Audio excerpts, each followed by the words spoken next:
السلام علیکم۔ کنٹینیوز کے ساتھ میں ہوں فائزہ گیلانی۔ سب سے پہلے کنٹری ہیڈ لائن۔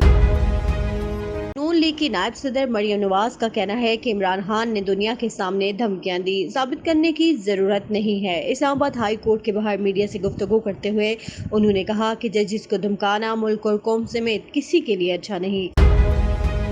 سربراہ عوامی مسلم لیگ شیخ رشید کا کہنا ہے کہ لندن ملاقات میں شہباز شریف کی نہیں سنی گئی۔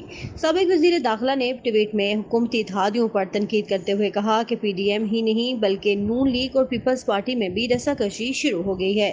جو لوگ سیلابی ریلے سے بچ گئے وہ حکومتی نااہلی سے وبائی امراض میں پھنس گئے ہیں۔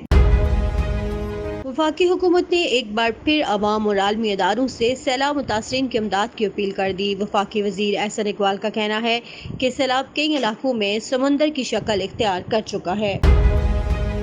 Army chief general Qamar Javed Bajwa سے یورپی یونین کی سفیر کی GHQ میں ملاقات ہوئی۔ ISPR کے مطابق ملاقات میں باہمی دلچسپی، علاقائی سلامتی کی صورتحال اور یورپی یونین کے ساتھ دو طرفہ تعاون پر گفتگو کی گئی۔ خصوصی سفیر اقوام متحدہ انجلینا جولی پاکستان پہنچ گئیں۔ ہالی ووڈ اداکارہ انجلینا جولی نے سیلاب سے متاثرہ علاقوں کا دورہ کیا۔ انجلینا جولی 2005 میں زلزلے اور 2010 میں سیلاب متاثرہ علاقوں کا دورہ کر چکی ہیں۔